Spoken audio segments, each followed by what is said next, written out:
So this morning I am back here in Charlestown, Mass, and I am actually at the site of where pretty much the very first traditional battle of the Revolutionary War took place, where colonial militia units from Massachusetts, New Hampshire, and Connecticut stood kind of in the traditional sense toe-to-toe with British regulars.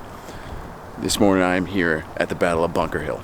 Now, the whole area of Charlestown, Massachusetts, at the time of the battle on June 17th, 1775, was entirely pretty much wide open farmland that was separated by these picket fences that kind of created more of a puzzle pieces to the landscape.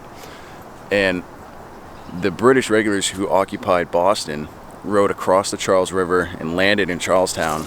Colonial units had dug out a redoubt, which was pretty well fortified and pretty strong at the time.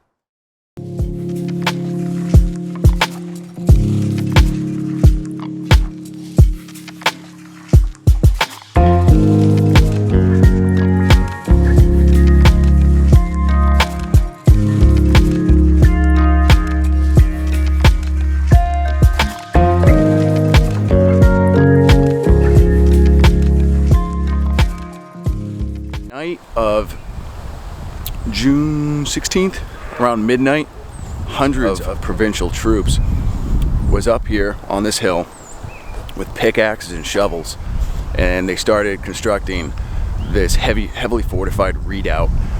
And this became known to the British as early as first daylight from Boston Harbor. Ships in the harbor were able to look up on the hill and notice that provincial units had constructed a fortified position. So the outpost that the provincial units created on top of this hill was held by about 1,000 men. And the British gathered about 2,400 of their own men to row across the Charles River and to take this hill, which they eventually did. So in the traditional sense, the British won the fight. The provincial units made the British pay so dearly for taking this ground that out of the 2,400 British regulars that eventually would take part in the battle and the fierce fighting over here on Bunker's Hill, and also as well as Breed's Hill, mainly Breed's Hill, about 1,000 of the British regulars out of the 2,400 they sent would eventually die. The amount of the losses that the British took here was to say the least, was a real eye-opener for the British High Command. And especially, this battle following in the footsteps of the battles of Concord and Lexington that took place in April of that same year, so about 2 months prior to the Battle of Bunker Hill.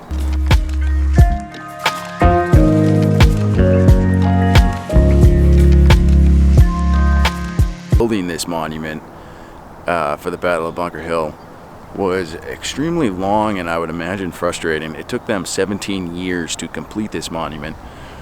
And that's mainly because they ran out of money once or twice, I think.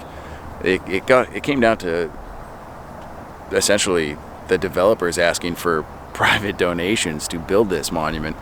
And at the time, it was one of the tallest monuments on the East Coast of the U.S. I think it was until the Jefferson Memorial was built in D.C., which is pretty neat.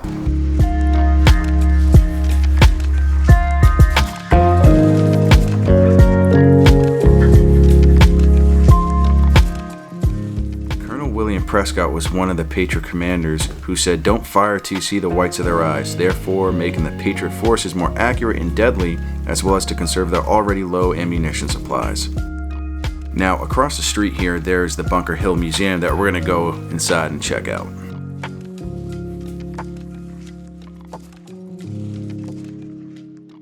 He also addressed the prelude to how tensions got so high, mainly the Boston Port Bill and Paul Revere's Midnight Ride.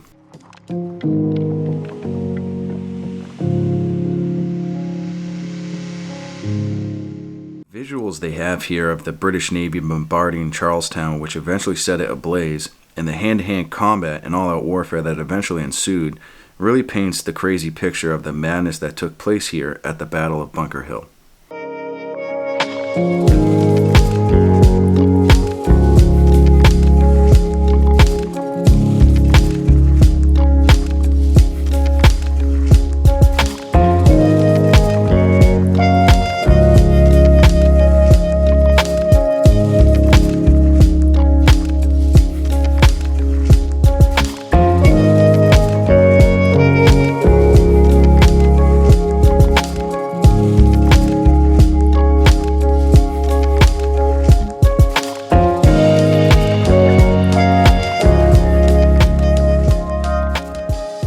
this is Boston, and this is the Charles River, and this is Charlestown on fire.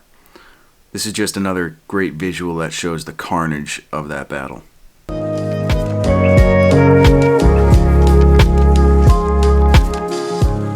Wow, it's kind of crazy of how good a shape this drum is.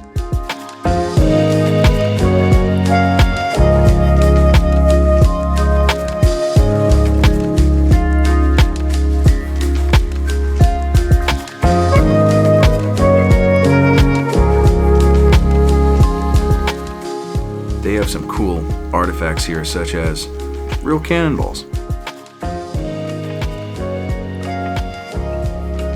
Now, they used a wooden hoist to build the monument, but they actually have a piece of it.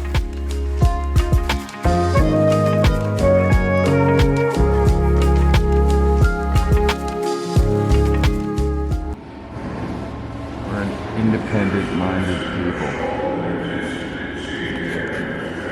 That's still true. This man, John Stark, who commanded the New Hampshire regiments during the battle, played a pivotal role in securing the left flank for the Patriot force.